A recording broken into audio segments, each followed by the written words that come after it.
Well, good morning, friend. I got bad news, Jaw. Are you even listening to me?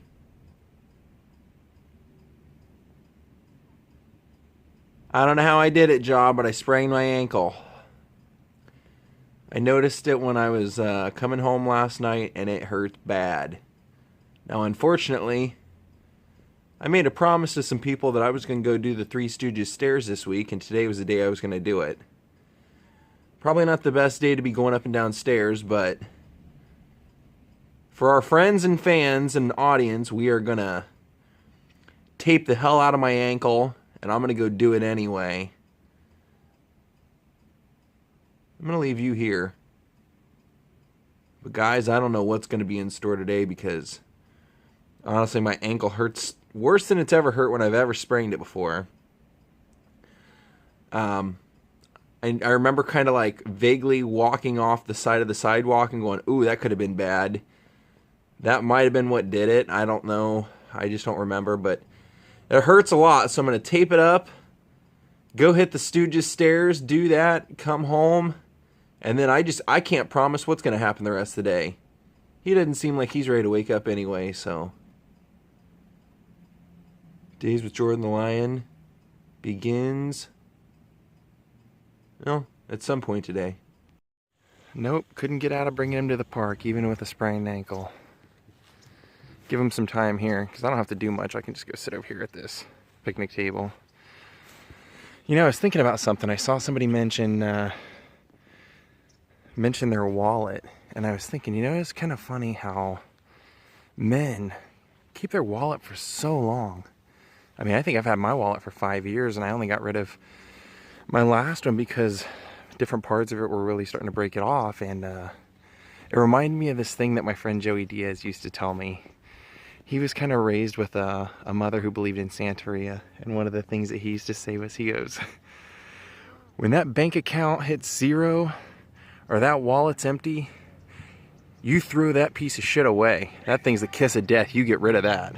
And I was like, what? And he said, oh yeah, you throw that wallet away. That's a sign. When you run out of money or that bank account gets low, you throw that thing in the trash. I don't know if anybody else has ever heard that, but I always like to, if I hear weird things like that or different theories, I love to share them with you guys because I love to spark a good conversation. So I'm really kind of hemming and hawing a decision right now, guys. A guy I know quasi well from the Comedy Store has decided he's moving back to New Jersey, and I saw that he posted on his Instagram he's looking for a co-driver from California to New Jersey, and he's going to pay all the expenses and then fly the person back at the end of it. And I'm kind of thinking of maybe hitting him up and doing it. I think the only problem is he's leaving like, I think tomorrow, and so I'd have to find somebody to watch Jaw, because I'm not taking Jaw on that trip, but I would love to do it, because basically an all expense paid trip to vlog across the country. So I might hit up Kevin, see if he would watch Jaw for maybe like a week, and I don't know, I'm thinking about doing it. I don't know, I'd love to do it. I think that'd be a lot of fun. Now, the only downside is I don't know this guy all that well. I know him well enough to know what to expect, and he seems to be a pretty good guy for the most part. But yeah, I just think it would be fun to do a road trip across the country, basically California to Jersey. So I'll be hemming and hawing that today, and probably maybe I'll text him, see what the situation is. Well, when we get done here, I think I'm gonna go drop him off and just go hit the Three Stooges stairs, an ache in every steak stairs. And definitely really wanted to do this one because you know, some of my earliest memories of church were actually like the potlucks that they would have, and they would make homemade ice cream, and they would show Laurel and Hardy and Three Stooges movies on like a projector. So I've always, as far back as I can remember, I've always been a Three Stooges and Laurel Hardy fan. So finding the address for the stairs was just awesome, and it's one of my favorite episodes anyway. So, but my stepdad and I we used to watch that all the time together. Since he shares a birthday with Curly, I figured heck, why not do it? I haven't done a Three Stooges vlog yet. I haven't done really anything other than gone to Larry Fine's grave. But we're gonna go do that. And I don't know, I have a couple of vlogs in mind coming up, and since my ankle's hurting so bad, I think I'll just go home and recuperate the rest of the day, and I'll watch the movies so I know what I'm gonna film and what I'm gonna talk about, and I'll watch documentaries and do my research today. Even though we're technically in like winter weather, I don't think this hat was the best idea. It's a little sunny and a little hot right now, so it's making my head hot. I might have to ditch this sucker when I go home. I still think it looks like Little House on the Prairie up there. And ain't nobody gonna tell me any different. Think of old Pa Ingalls up there steerheading that trail. Yesterday he got a rolled piece of pork skin, he got a lamb's ear, and he got a chicken neck, like a dehydrated chicken neck. I don't know why I'm buying these stupid things when I could just give him a stick off of a tree. Knothead. Hey! Hey! Ja! Ja! What are you doing? You knucklehead.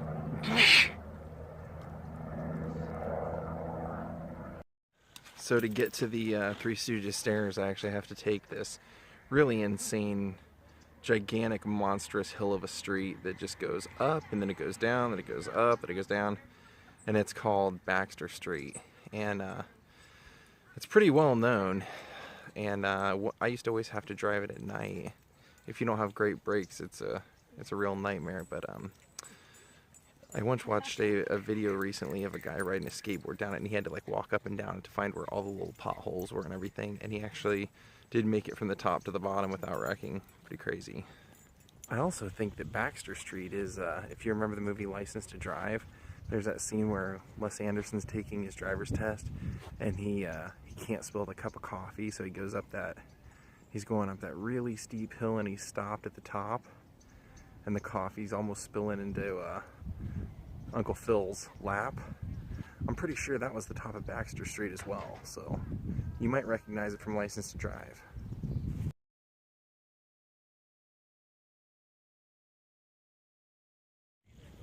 Goodbye, Hollywood Park.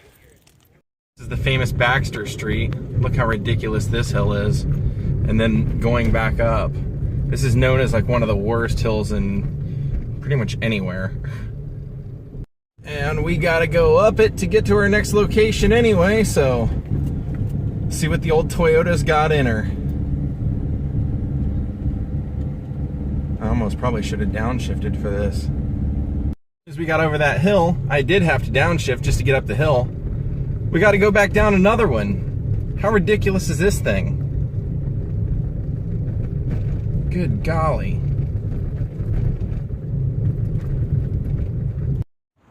You might remember when I did the Music Box Steps vlog of Laurel and Hardy. My natural inclination, obviously at that time, was to think that's probably where they did the Three Stooges and the Ache and Every Steak movie. But when I got there, I realized there's no way. Just because the way that they show up. Ta-da! I found it. What's crazy is that when I rewatched it, I've grown up and seen that episode. I couldn't even begin to count how many times. And I've always seen it in black and white. And last night, when I went to rewatch this to match up shots and stuff, I watched the color version. And the color version, when we see them hauling the ice, or when they're at least taking it out of the coach, there's one point where you see Curly with like a block of ice on his head.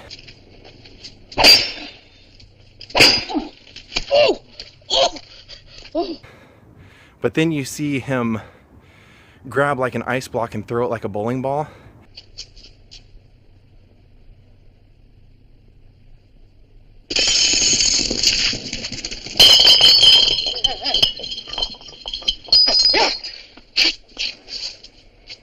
when they colorized it, that ice block is actually like cement colored. So, goes to show you some of the tricks they used to pull back then. But anyway, when they show up to deliver the ice, you would have seen them roll up right here with the coach and horses.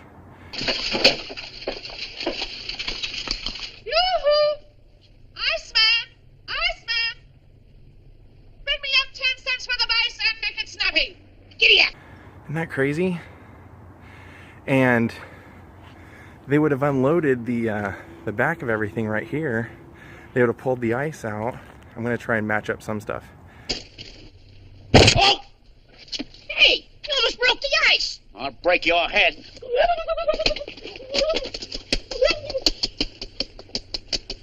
Right there. And you actually see Mo standing over top of that same water, that same sewage hole. What are you standing around for? Get that ice cut up.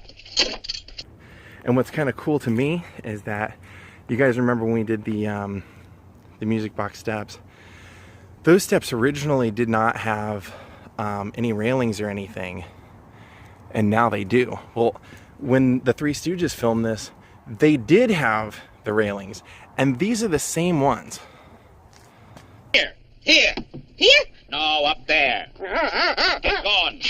Hurry up!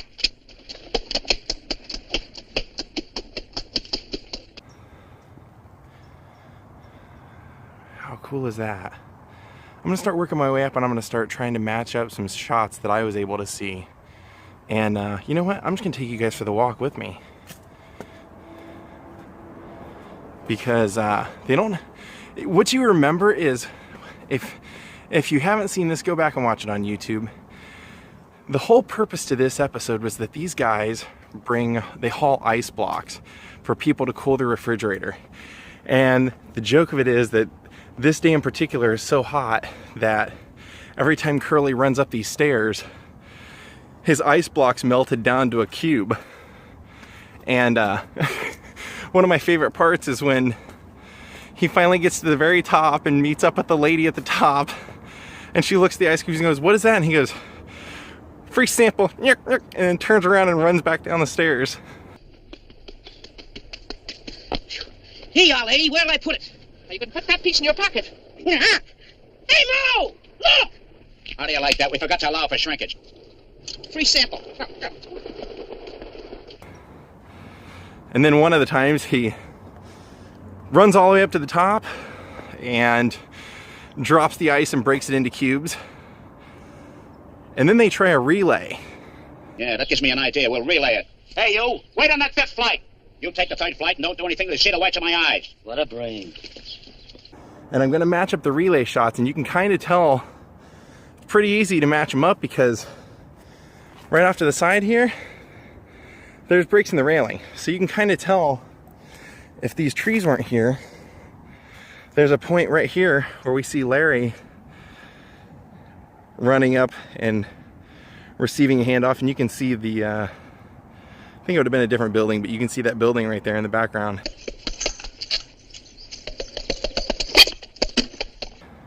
Or a building where it would match up. Now I flip the camera around a little bit as I go up, because you can actually see, if this tree here wasn't in the shot, you could actually see where I walked up, and you can actually see the traffic driving through up here in the shot. Here you are, 2 for 1. Hey, Mo! They defrosted! Ice cubes. Right here, we would have seen one of the shots. We would have seen the man running up the stairs after them, yelling at them. We would have seen their ice truck with the horses parked right down there at the bottom. And we're gonna keep working our way up. When we get to this landing, right here, this is where, during the handoff situation, you would have seen Curly get his handoff.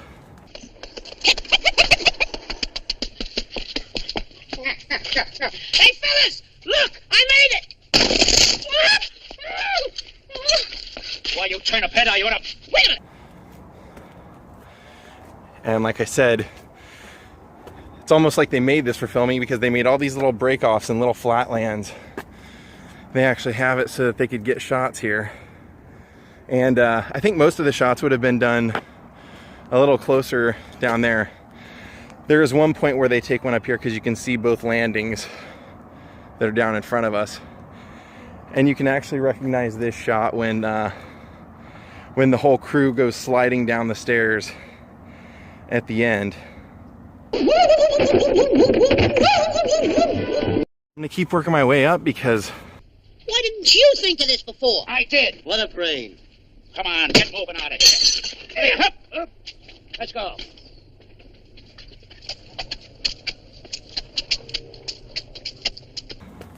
Like I said, there is a shot of Curly making it to the top to deliver the ice, and the woman is standing up there at the top, and we actually see the whole length of the staircase down in the shot. Let's see what's up here.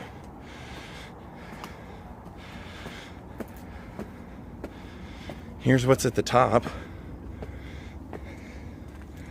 And you would think that they would memorialize this staircase as though it were as important as the music box steps. But right here is where Curly would have landed. He would have dropped the ice right here, and it would have all broken, and we would have seen him take off running back down the steps.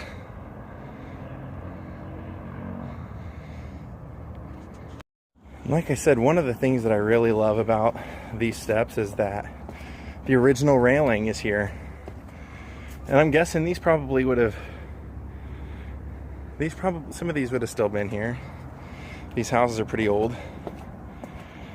That is crazy. Because you can, when we're down on the ground floor again, or on street level, you can rewatch the movie, well, the 18-minute short. You can rewatch that, and you can actually see where Curly's grabbing the rails as he's running up the steps again. You could match that up. And like I said, a lot of these shots they covered right on this stoop right here because they were able to get the shot of the house that would have been there at the time in the background. I can't tell if that would be the original house or not. It looks a little too modern to me. Okay, rest. Man, oh man.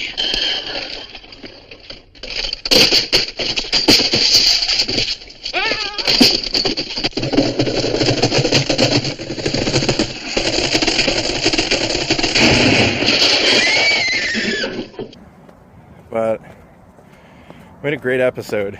Go watch it. An ache in every steak. And if you don't recognize the name, I always knew it by the ice block episode.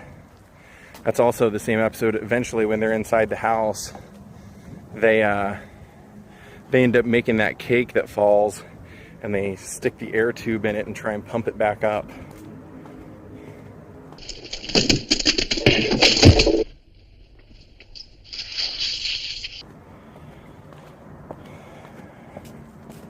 And when I get down here, I'm going to stand right over top of this sewer where Mo would have stood. And no doubt, Mo would not have had purple and green shoes because it was in color, and I can tell. Right there's where their wagon would have been parked. And you can actually see some of that in the background of the shot. And there is one shot that you will see pretty early on that's right about there.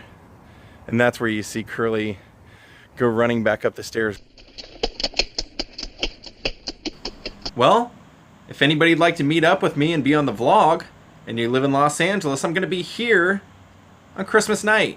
I have a feeling there's going to be a special guest, and I want to capture it on film. Look at the manor. Looking good. Well, this is pretty interesting. As I was walking Jaw around the... He's sneezing. Has to get in on the video. As I was walking Jaw around the Manor Hotel, the security guard stops me and invites me to, I guess they're having a bunch of little like Christmas skits over there tomorrow night, and they know I like Christmas, and I have mentioned to them before that I actually wanted to go inside because I know that this joker right here lived there in one of the apartments. So he actually told me, he's like, you can't film and you can't take pictures, but if you want to come by tomorrow in the evening, you can like go walk through and everything's going to be open. And I said, well, there's one room I want to see. And he's like, yeah, if it's not rented, they'll let you, or if there's nobody staying in it right now, they'll let you see it. So I might go over and check it out. I know they're not trying to convert me, and I know that they just know I love the Manor Hotel. In fact, they have cameras all around that place, and you guys just saw on the clip, I was literally about 3 minutes before he asked me, I was taking a picture of the building and everything out there. I love that building. Don't worry, I'm not getting converted.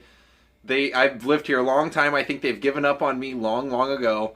I don't think they would want somebody with tattoos and that has all the issues that I have. So we're all safe, I think. But I think I might go over there just because I love Christmas and I'd love to check it out. I'd just love to see the inside. And I'll report back to you guys on what happens. This is unreal. He could not be comfortable. And yet I'm sitting here, I'm uncomfortable, because he decided he wants to lay facing me with his nose jammed into my armpit and my elbow. People that don't own dogs, you don't know what you're missing out on. I think I'm in the mood for some tacos. And this guy looks like the kind of guy that could make a good taco.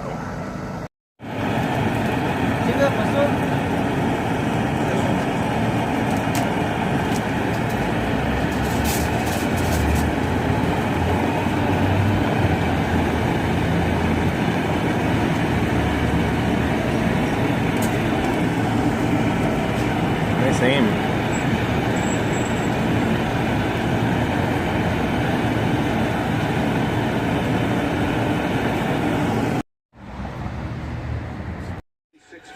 Clippers are pretty much running away with this one at this point. I don't know what happened. We've been in a 3-game losing streak, and tonight we just brought it back against the team. Well, I'm watching the Clipper Cavalier game. I got an email from the casting director for Modern Family. She told me she wanted to book me to play one of the basketball players that's going to play against the dad on the show. I don't watch the show, but unfortunately, after she booked me, then she realized that I have tattoos, and she said if they were visible tattoos on my arms that she couldn't have me do it. So unfortunately, I was booked for it, and then I had to be unbooked for it. So I'm not going to be on Modern Family, which is too bad because I had already looked up the soundstage they were on, and I had a list of all the TV shows and all the movies that were filmed on that soundstage that I was going to kind of vlog from the Fox Studios, but unfortunately I'm not going to be there, so I'm going to call an end to the vlog and get back to watching the game. And I just wanted to end it by saying thank you so much to all the people who pledge money on my Patreon. I can't thank you enough. It really helps. I actually don't touch it. I just have it accumulating and just sitting in an account for when I will need it for something. But for the people that pledge $20 a month to the people that pledge $1 a month, it all makes a difference, and I really, really appreciate it. And I am going to do something special for all my Patreons for Christmas. So if you're a patron, or if you want to become a Patreon, do it now. Patreon.com/Jordan the Lion. I would appreciate it, but you don't have to. But then again, like I said, to all the people that do, I really appreciate it, and I'm going to be adding some little perks onto it today, actually. So, vlog over, guys. Thanks for going to the Three Stooges stairs with me today.